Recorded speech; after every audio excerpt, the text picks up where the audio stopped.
నేటిదిన వాక్య ధ్యానం కొరకు సామెతల గ్రంథం 28వ అధ్యాయము 26వ వచనంలో రాయబడిన రెండవ వాక్య భాగాన్ని చదువుకుందాం.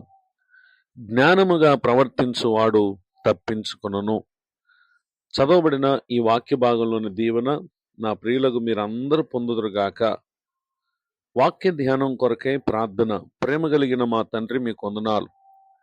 నేడు చదివిన వాక్య భాగం ద్వారా మీరు నాతో, మా ప్రియులతో మాట్లాడి మీ జ్ఞానముతో మమ్మల్ని నింపి బలపరచమని యేసుక్రీస్తు నామములో ప్రార్థిస్తున్నాను తండ్రి, ఆమేన్. మానవ జీవితంలో జ్ఞానముతో కూడిన ప్రవర్తన అది ఎంతో గొప్ప మేలు కలుగు చేస్తుంది అనేటటువంటి విషయాన్ని నేడు మనం చదివినటువంటి వాక్య భాగం మనకు తెలియజేస్తా ఉంది. ఏ జ్ఞానం ద్వారా ఒక మనుషుడు తాను ఎదుర్కొనేటటువంటి పలు విపత్తుల నుండి, సమస్యల నుండి, శోధనల నుండి తప్పింపబడతాడు అనంటే, సామెతల గ్రంథం 2వ అధ్యాయం 6వ వచనంలో యెహోవాయే జ్ఞానమిచ్చువాడు, తెలివియు వివేచనయు ఆయన నోట నుండి వచ్చును అనేటటువంటి విషయాన్ని మనం చూస్తూ ఉన్నాం. చదువుకొనుటను బట్టి లేక పరిస్థితులను దృష్టించుటను బట్టి వచ్చే జ్ఞానం కంటే మానవులమైన మనలను కలుగు చేసినటువంటి దేవుడిచ్చినటువంటి జ్ఞానం మన జీవితానికి చాలా ప్రాముఖ్యమైంది. అది ఎంతో అవసరమై ఉంది. అయితే ఈ జ్ఞానాన్ని మన జీవితంలో మనం పొందాలి అనంటే సామెతల గ్రంథం 9వ అధ్యాయము 10వ వచనం చెప్తున్న మాట, యెహోవా యందు భయభక్తులు కలిగి ఉండుటయే జ్ఞానమునకు మూలము. ఒక వ్యక్తి జ్ఞానముగా ప్రవర్తించుచున్నాడు అనంటే అతనిలో ఉన్నటువంటి భయభక్తులు దానికి ప్రధానమైనటువంటి కారణం అనేటటువంటి విషయాన్ని దేవుని యొక్క వాక్యం మనకు స్పష్టంగా తెలియజేస్తా ఉంది. పరిశుద్ధ గ్రంథంలో రాయబడినటువంటి ఒక సంఘటన మనం పరిశీలన చేసినట్లయితే, అతడు ఏ విధముగా తన మీదకి వచ్చినటువంటి శోధన నుండి తప్పింపబడ్డాడో మనం ఆదికాండం 39వ అధ్యాయము 9, 10, 11, 12 వచనాల్లో రాయబడినటువంటి వాక్య భాగాల్లో అక్కడ యోసేపును మనం చూస్తూ ఉన్నాం.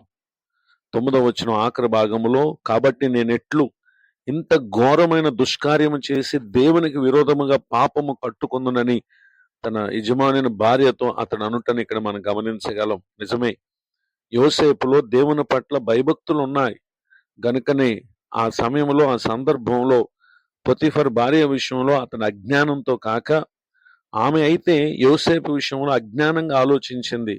కానీ యోసేపు అయితే జ్ఞానముతో కూడినటువంటి ప్రవర్తనను అక్కడ కనుపరిచి అతడు ఆ శోధనలో ఏమాత్రం కూడా దానికి లోబడక దానిని జయించి అతడు పారిపోయినటువంటి విషయాన్ని 12వ వచనంలో మనం చూడగలం.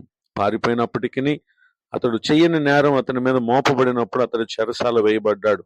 కానీ ఆ చెరసాల అధిపతికి కూడా ప్రభువారు అతనికి తోడుగా ఉండటను బట్టి యోసేపు పట్ల కటాక్షము కలుగునట్లుగా పరిశుద్ధాత్మ దేవుడు చేయటను 21వ వచనంలో మనం చూడగలం.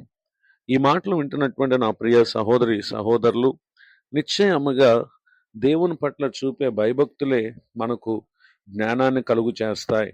ఆ జ్ఞానంతో కూడినటువంటి ప్రవర్తన ఒకటి దేవుని దృష్టి యందు ఏ పాపము చేయకుండా, మానవుల దృష్టి యందు ఏ విధమైన తప్పిదం చేయకుండా మనం తప్పింపబడటానికి కారణమై ఉంది. నేడు విన్న ఈ వాక్య భాగం ద్వారా మన ప్రవర్తన ఏ విధముగా ఉందో ఒకసారి మనల్ని పరిశీలన చేసుకుని, అది ఒకవేళ అజ్ఞానంతో కూడిందిగా ఉంటే నేడే ప్రభు పట్ల భయభక్తులు చూపుట యందు శ్రద్ధ కలిగినటువంటి జీవితాన్ని జీవిస్తే నిశ్చయంగా పరిశుద్ధాత్మ దేవుడు మనకు సహాయం చేయబోతున్నారు. ఈ దీవెనలకు నా ప్రియులకు మీరు పాత్రులు కావాలని కోరుతూ ఈ మాటలు ముగిస్తున్నాను. ప్రార్థన. కృపగలిగిన మా తండ్రి, మీకు వందనాలు. నేడు విన్న ఈ మాటల ద్వారా మా ప్రవర్తనలో ఉన్న అజ్ఞానమును తొలగించి జ్ఞానమును మాకు దయచేయండి. దైవజనులను, వారి కుటుంబాన్ని, సేవా పరిచయను దీవించండి. కృంగిన వారిని, దుఃఖితులను, వేదనలో ఉన్న వారిని ఆదరించండి. మరొక నూతన సంవత్సర దయాకిరీటాన్ని ఈ దినం పొందిన మా ప్రియులను మీరు ఆశీర్వదించండి. మీ కృపాక్షేమలు అనుగ్రహించి మేలు కలుగు చేయమని యేసుక్రీస్తు నామములో ప్రార్థిస్తున్నాను తండ్రి, ఆమేన్. తండ్రి, కుమార, పరిశుద్ధాత్మ దేవుడితోడు నడిపించునుగాక, ఆమేన్.